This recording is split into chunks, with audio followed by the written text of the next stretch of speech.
जय हिंद। आज हम लोग देखने वाले हैं कि हमारे देश में कानून कैसे बनता है। ठीक है, कानून निर्माण की हम लोग प्रक्रिया देखने वाले हैं कि how bill becomes an act, यानी विधेयक जो हमारा होता है, जो लाया जाता है संसद में, वो कानून कैसे बनता है हम लोग उसको देखेंगे। ठीक है, तो हम लोग जानते हैं कि संसद के दो सदन होते हैं, लोकसभा और राज्यसभा। ठीक है, लोकसभा और राज्यसभा। एक चीज हम आपको बताना चाहते हैं, पिछली बार हमने वीडियो में बताया था कि लोकसभा में वर्तमान सदस्य 545 है। ठीक है, मिस्टेक हो गया था, उसको चेंज कर लीजिएगा आप लोग, 543 सदस्य है। ठीक है, क्योंकि अब तो एंग्लो इंडियन रहा नहीं है ना, 104वां संविधान संशोधन जो हमने पिछली वीडियो में बताया था, वो उसके अनुसार लोकसभा में कोई भी एंग्लो इंडियन सदस्य नहीं रहेंगे, इसलिए 543 सदस्य ही रहेंगे। मैक्सिमम 550 हो सकते हैं, लेकिन वर्तमान में है कितना, 543, और टोटल निर्वाचित सदस्य है। ठीक है, तो चलिए हम लोग आते हैं, देखते हैं कानून कैसे बनता है।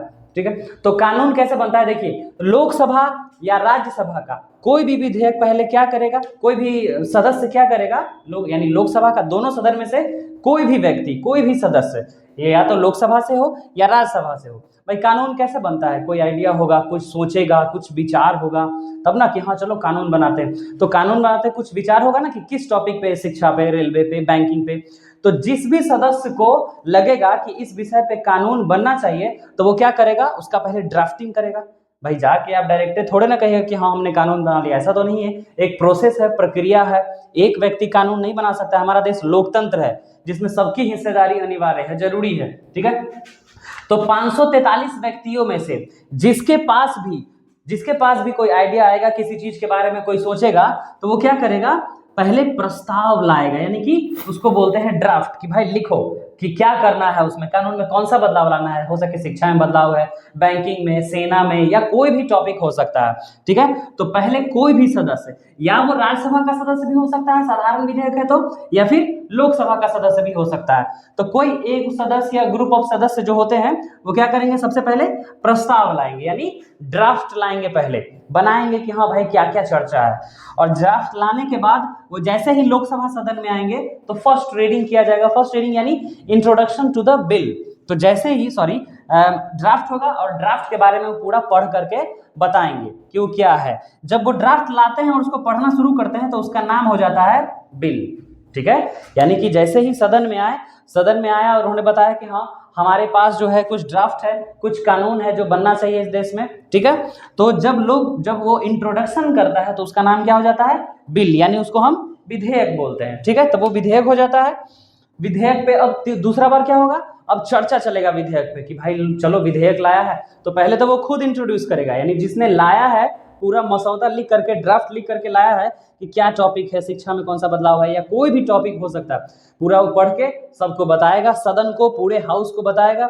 जब पूरा हाउस को जब पता चल जाएगा कि हाँ भाई सही है, तो उस पर अब बहस होगा, विवाद होगा, बहस होगा, चर्चा चलेगा, काट छाट, कुछ संशोधन, सब कुछ हो जाएगा उस बिल में, यानी उस विधेयक में। तो ड्राफ्ट आया, फिर बिल में पूरा बहस हो गया। बहस होने के बाद तीसरा स्टेप है बहुमत से पारित होगा, यानी सदन के लगभग 543 सदस्य जो है इसको बहुमत से पारित करेंगे, यानी कि कम से कम बहुमत जो है वो आधा से एक ज्यादा होना चाहिए, है कि नहीं, वो डिपेंड करता है। तो बहुमत से पारित होगा। बहुमत से पारित होते ही, जैसे ही पास हुआ, अभी भी कानून नहीं बना, अभी और है। ठीक है, बहुमत से पारित होते ही वो कहां जाएगा, अब दूसरे सदन में जाएगा। दूसरे सदन में यानी कि राज्यसभा में जाएगा। ठीक है, राज्यसभा में क्या होगा, राज्यसभा में सेम यही होगा। यहाँ पे क्या हुआ था, विधेयक पे चर्चा है, यानी अब विधेयक मूव कर गया है, मूव करके दूसरे सदन में चला गया है कि जा भाई अब जाओ, राज्यसभा के 233 लोग इस पे चर्चा करेंगे। यानी वो भी हो सकता है कि राज्यसभा के लोग को सुझाव दे, या कुछ काट छाट करे, कुछ चेंज करे, उसमें ऐसा हो सकता है ना। तो यहाँ पे भी बहुमत से पारित करना होगा, यहाँ पे भी पारित करना होगा। प्रोसेस सेम है भाई, जैसे यहाँ कैसे आया, यहाँ पे ड्राफ्ट आया, ड्राफ्ट पे का नाम बिल हो गया, और बिल पे चर्चा चला। ठीक है, चर्चा के बाद वो बहुमत से पारित हो गया, पास हो गया, एक हाउस से सदन से पास होकर दूसरे सदन में गया, वहां राज्यसभा है, वहां भी सेम प्रोसेस होगा, सब लोग मिलकर उस पर चर्चा करेंगे। चर्चा करने के बाद डिसाइड करेंगे कि इसको पास करना चाहिए नहीं। वहां पे भी अगर बहुमत से, यानी कि मेजोरिटी से अगर पारित हो गया, तो अब तीसरा स्टेप क्या होगा, यानी यहां से भी पास हो गया, चल भाई यहां से भी पास हो गया, तो अब तीसरा स्टेप है, यानी किसके पास, राष्ट्रपति के पास है। लास्ट में वो जाता है राष्ट्रपति के पास। क्यों राष्ट्रपति के पास जाता है? सोचिए जरा, क्यों जाएगा राष्ट्रपति? ये राष्ट्रपति बीच में कहां से आ गया? संसद के तो 2 सदन है, लोकसभा और राज्यसभा, ये राष्ट्रपति कहां से आ गया? तो आप लोगों को पता होना चाहिए, पिछली वीडियो में हमने बताया था कि संसद के सदन 2 है, यानी हाउसेस 2 है, लेकिन अंग 3 है, यानी 3 organs of parliament, Lok Sabha, Rajya Sabha और राष्ट्रपति यानी प्रेसिडेंट भी उस संसद का अभिन्न अंग होता है ना। राष्ट्राध्यक्ष है, इनके परमिशन के बिना कुछ भी नहीं होगा। तो इसीलिए लोकसभा से पास होने के बाद राज्यसभा, राज्यसभा के बाद पास होने के बाद राष्ट्रपति के पास जाएगा, ठीक है, प्रेसिडेंट। और प्रेसिडेंट जैसे ही अपना हस्ताक्षर कर दिया, जैसे ही अपना सिग्नेचर कर दिया, अपना मुहर लगा दिया, वो क्या बन जाएगा? वो बन जाता है हमारा एक्ट। यानी क्या बन गया? इसको हिंदी में क्या कहते हैं? अधिनियम भी कह सकते हैं या फिर कानून भी कह सकते हैं, ठीक है। तब ये बन जाएगा। तो हो गया आपका how bill becomes an act, यानी जो बिल था वो क्या बन चुका है? एक्ट बन चुका है। तो जैसे ही वो सदन में आता है, वो क्या था? वो बिल था, और पूरा उस पर चर्चा चला, चर्चा चलने के बाद काट छाट हुआ, उसमें सुधार हुआ, सारे चेंजेस होने के बाद बहुमत से पारित हुआ, पारित होने के बाद राज्यसभा के पास गया, वहां पे भी बहस चला, बहुमत से वहां पे भी पारित हुआ, पारित होने के बाद राष्ट्रपति के पास गया, और राष्ट्रपति ने जैसे ही इस पे साइन कर किया, ये बिल क्या बन गया? बिल बन गया एक्ट, कानून। अब ये हमारे देश में लागू होगा। तो ये है पूरी प्रक्रिया हमारे देश में कानून लागू होने की। इसमें एक और चीज हो सकता है कि चलिए राष्ट्रपति ने साइन कर दिया, अपना हस्ताक्षर कर दिया, तो कानून तो बन गया था, लेकिन एक केस और हो सकता है। मान लीजिए कि दोनों हाउस से पास हुआ, यहाँ से पास होके यहाँ गया, या हो सके अगर यहाँ पहली बार आया हो तो भाई यहाँ जाके पास करना पड़ेगा। यानी पास तो दोनों जगह से होना है, लेकिन फाइनली जाना राष्ट्रपति के पास ही है। तो मान लीजिए कि राष्ट्रपति के पास गया और इसने अपनी स्वीकृति नहीं दी, इसने सिग्नेचर नहीं किया, अपना मुहर नहीं लगाया कि नहीं भाई इसमें कुछ चेंज करो, तुम्हारा ये जो तुम्हारा विधेयक है जो इधर से घूम के आ रहा है हमारे पास, है ना, ये बिल जो आ रहा है, हम इस बिल पे साइन नहीं करेंगे, ठीक है।